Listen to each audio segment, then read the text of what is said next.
prosecutor mismo ang nag-initiate dahil pumunta doon si Trillanes, etc.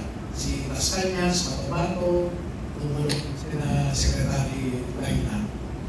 Pero ang obligasyon ng prosecutor ay mag-issue siya ng summons pag nag-investiga.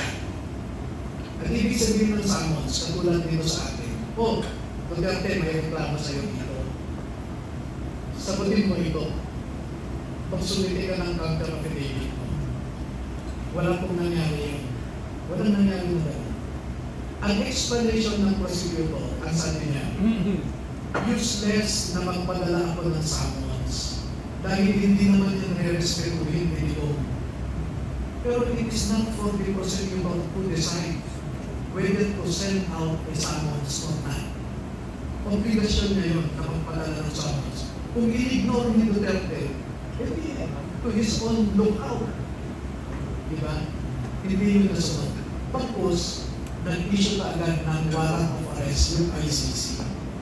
Kaya naniniwala ako sa position ng US Congress no less and verbalized by former US State Secretary Michael Pompeo.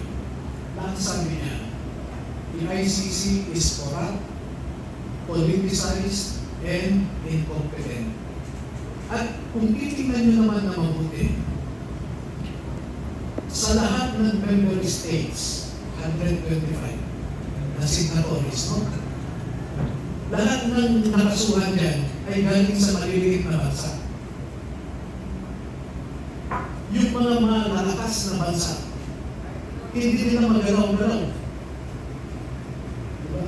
Matagal lang may ICC warrant of arrest ito. Ngayon, March 25, inisyuhan si Netanyahu. Yung war of aggression sa Afghanistan, sa Iraq, perpetrated by the British, the American, the French forces, wala namang pinasuhan ng mga developed European countries dyan.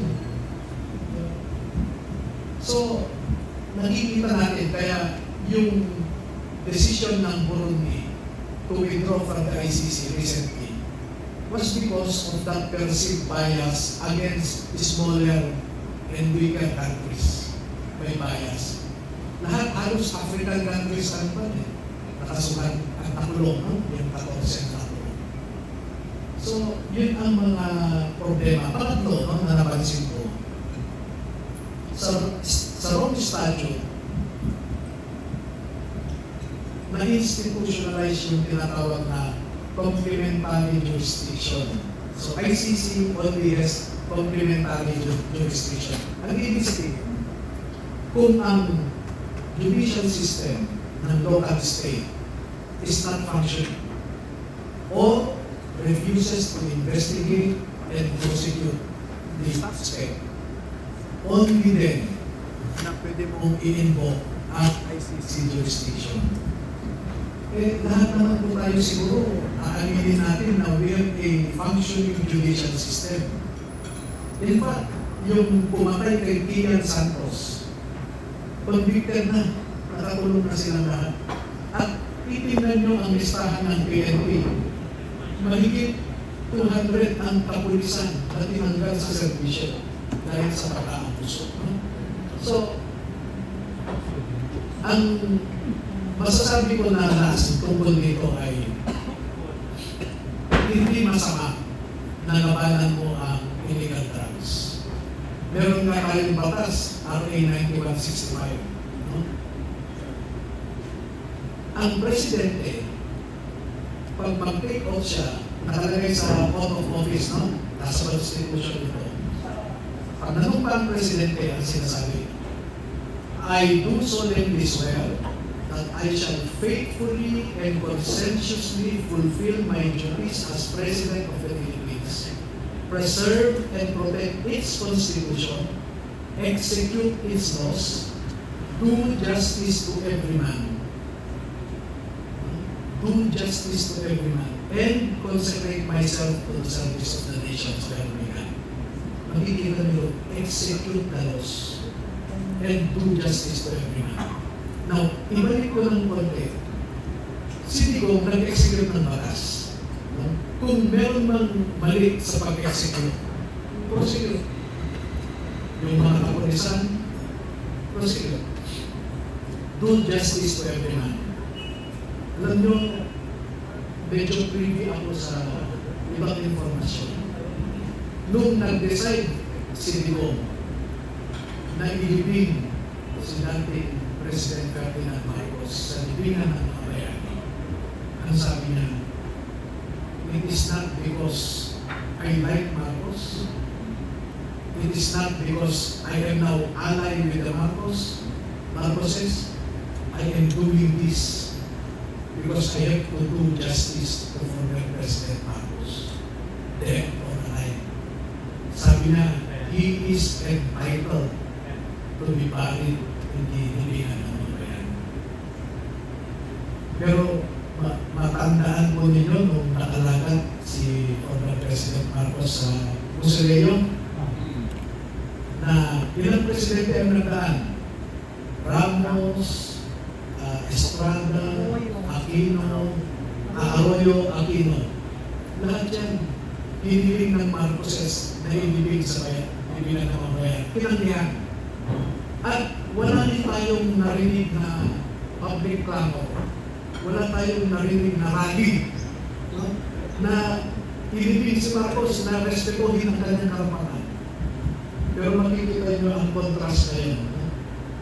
Ang daming widespread, nationwide, worldwide actually, yung clamor na respetuhin din yung right.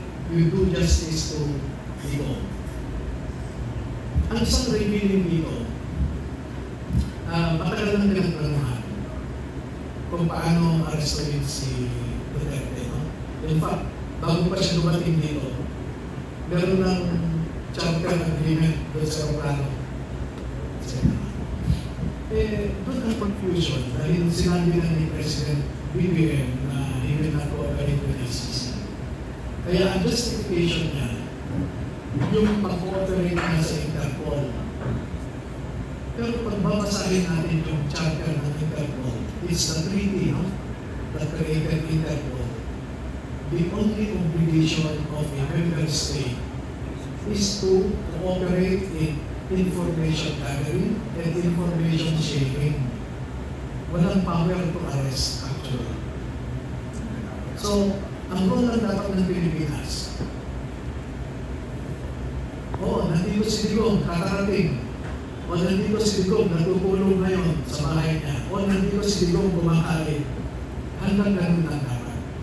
Pero yung arrest, wala tayong international treaty obligation to arrest Digong.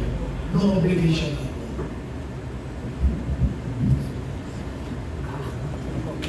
Sir, ang galing yung magsalita. Bakit hindi po sa Senado kayo tumakbo? Bakit po party list? Kasi aalis si attorney in a bit. So last question. Hindi, yun muna nga. Bakit po Sige. hindi Senado tinakbuhan nyo? Bakit po party list? Ang political culture kasi ng Pilipino, pinili lang nila yung sikat na, no? Yung nakaupo na dyan, o yung may kakayahan sa resources na makapaglagay ng streamer mula Apari hanggang Moro. Wala tayong resources na kaya tayo, dahil gusto natin magbigay ng tunay na servisyo, nag-umpisa muna tayo sa ating sariling lugar na yung problema ng bansa ay nandoon din sa lugar natin. It is a microcosm of the national problem. Drugs, poverty, illiteracy, problem on access to free health services. Ang dami sa aming lugar na takot silang ipasok ang kanilang pasyente sa ospital dahil wala silang pambayad. Wala silang pambili ng gamot. Alam nyo, doon sa lugar namin, sa Baybay, marami pang tao doon na may kinakain silang root crab, parang gabi ang itsura. Pero pag kinain mo yan, poisonous. Ang ginagawa, ini-slice nila ng maninipis, nilalagay sa sako. Isang gabi na nilalagay sa river, na may tuloy-tuloy na agos para matanggal yung poison. And then, Tatanggal naman po. tatanggal. Pinakain na. Kaya, tapos ang solusyon na naiisip ng gobyerno is ayuda. Ang ayuda is the worst form of government control. Because you will just encourage dependency. Ang kasabihan nga natin sa Biblia, it's the people of the fish. Don't just leave the fish. But when you become congressman, will you give ayuda also? Alam niyo po, kung meron mang pondo sa ayuda, pwede natin hilingin, i-convert ito sa ibang programa. Food security, ang gusto natin isulong, magkaroon ng barangay food center kada baryo. At yung barangay mismo, barangay officials, ang bibili ng produkto ng mga magsasaka. Halimbawa, palay. Alam niyo po ang mga magsasaka natin sa palay, no? Pag umuulan, hindi may bilang yung palay nila, binibenta nila ng 10 piso kada kilo. Pag naibilan nila, 16 pesos kada kilo. Bibili niya ng mga rice trader, tapos ibebenta ng 40 pesos kada isang kilo. Pwedeng gawin ng gobyerno na siya ang bumili ng palay sa presyo na magbibigay ng disenteng pamumuhay sa ating mga magsasaka. Ang isang magandang halimbawa, ginawa na nila sa Davao Sur. Davao kay Gobernador Chumani. Ano ang ginawa niya? Pag-upo niya bilang gobernador, tinigil niya ang pamimili ng rice traders ng palay. Ang bumili yung probinsya. Ang probinsya ang nagbilad, ang naggiling, at binenta nila ng mura sa mga tao.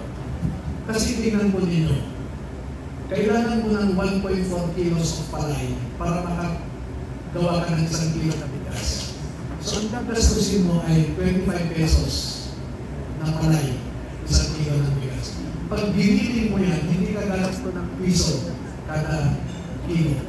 So 26 pesos lang ang gasto. Ibenta mo sa mga consumers ng 30 pesos. May kita ka ng 4 pesos kada kilo. 30 pesos na. Ngayon, pumunta ka sa merkado, bumili ka ng bigas, yung 30 pesos, hindi makain ng manok. Ang 40 pesos, may amoy. No? Pero kaya isolve ng ating bansa yung rice shortage at saka yung presyo ng bigas. We put up a food center in every barangay. Bigay mo ang pondo sa barangay officials, lahat ng palay, bilhin nila. Ibenta sa mga tao sa barangay.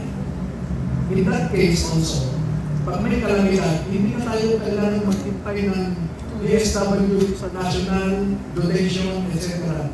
Kasi pre-deployed na ang food sa barangay. So, mag-follow up po tayo. Dapat mamaya kasama si Ma'am. Sir. Thank you. Right niya. Wala nang question. May hearing, sir. May question pa. Wala na bang question? May hearing ako na magsasaka na nabentahan sila ng defective na corn seeds. Tatlong buwan silang naghintay sa kanilang ani. Pag bukas nila, bungi-bungi, walang laman yung buwan. So tinulungan ko po sila na maka-recover ng kanilang damages. Foreign company yung nagbenta ng. So mga ganun po yung marami akong tinutulungan na mga may kaso na wala silang kasalanan, etc. Ako po, Juan, mas gusto ko yung mga kaso na mahihirap, pero nakikita ko na mali yung naakusahan. Katulad nung alleged ambush ni Mayor Aquino sa Samar. Ako yung abogado ng mga pulis na kinasuhan nila ng multiple murder. So napalabas ko na po sila sa piyansa dahil ayon sa ebidensya ay mukhang sila ang na-ambush. Pero yung media doon, medyo may control ang mga politika kasi. Politiko, ang sabi nila, inambush daw si Mayor Aquino. Pero ang problema kasi, may namatay na 2 pulis at napagitnaan sila, no?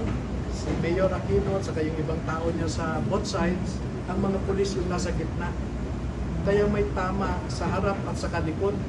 Sino si Mayor Aquino? Mayor ng Calbayog City. Attorney, first time niyo po papasok sa politika. Apat po. Tumakbo ako noong 2016 bilang senador sa paanyaya ni dating Mayor Duterte. No?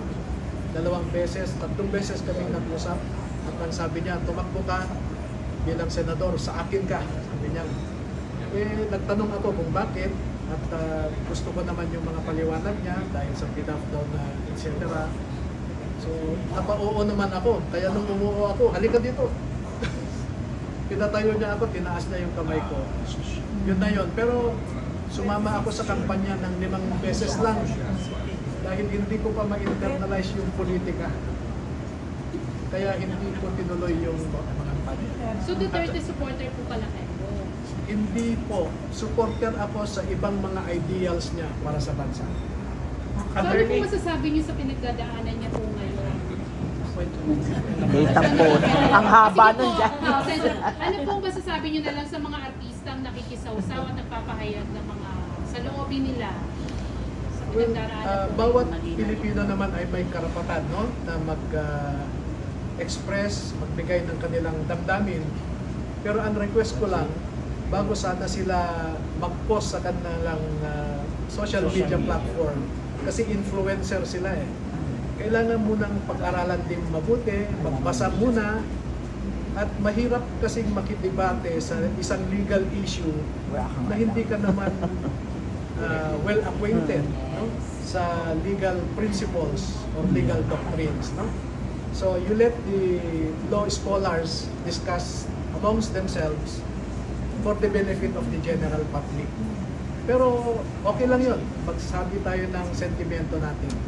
Pero mag-ingat tayo dahil kung influencer ka, meron kang mahihimok, So dyan na po maiimpluwensyahan papasok yung ng ibang cyber tao. libel. And responsibilidad mo yan, no? What you put in the minds of others is your responsibility. So, Kaso. isipin nila na may responsibilidad sila and be careful also. Attorney, speaking of showbiz celebrities, ano po opinion nyo sa patuloy na pagdami ng mga celebrities, artista na pumapasok sa showbiz? Politika, sorry. Number 1, no? Hindi bawal sa kanila ang pumasok, no? Ang requirement lang kasi ng ating saligang batas is you must be a Filipino citizen, able to read and write, no?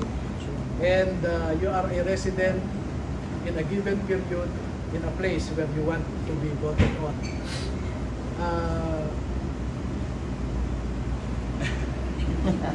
Ang pwede lang nating masabi, yung public service ay isang mabigat na obligasyon, isang mabigat na responsibilidad.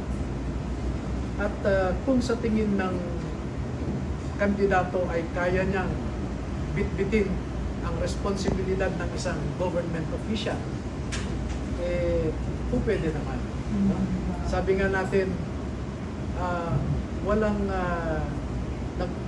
walang tao na pwedeng sabihin niya, ako lang ang nagmamahal sa bayan. Anybody and everybody can claim love of country. No? Anybody and everybody can claim he can do the job. But ito lang sana ang pakiusap ko sa mga tumatakbo. Huwag tayong mangarap na maging pinuno. Huwag nating pangarapin na maging tayo ang mamumuno. Kailangan munang gawin natin na tayo ay mga role models. We should not just dream to become leaders of this country. We must endeavor to become role models to our people. Kung kaya nila maging role model, hindi sila maging corrupt. Ang nakakalungkot kasi ngayon, ang sinasabi ng mga tao, ang pinagpipilian lang namin, sir, ay yung matalino na magnanakaw o yung bobo na magnanakaw. Kasi magnanakaw din naman daw po Pero parehong magnanakaw. Kaya punta na lang kami dun sa na-entertain pa kami. Pero ang totoo, ang malalim na rason nila, sir, mas delikado ang matalino na magnanakaw Kesa sa sikat na magnanakaw. kesa sa bobo na magnanakaw. Kasi kung bobo yan, pwede mo pang maisahan na mahuli. Pero yung matalino, kaya nilang itago. No? At nangyari yan. Merong isang dating mataas na opisyal, hindi nagtiwala. Ay, blind item. Di ba? Kaya nabisto yung kanyang pagnanakaw. Okay, thank you. Pero attorney, naniniwala po kayo na advantage ang ng mga artista na mas sikat sila, kaya mas sa pagdating po sa eleksyon, mas naalala sila binoboto ng po mga sila. Yes, mas meron silang built-in advantage dahil matagal na silang nakikita ng tao. At kilala. Oo, yung pagkakakilala sa kanila. Kaya tingnan mo si Willie Revillame, pasok ka agad siya. No? So, hindi po kayo kumuha ng any celebrity endorser para po makatulong sa inyong kampanya? Wala po. I will run based on my own credentials. Thank you. Thank you po. Sir, pwede pong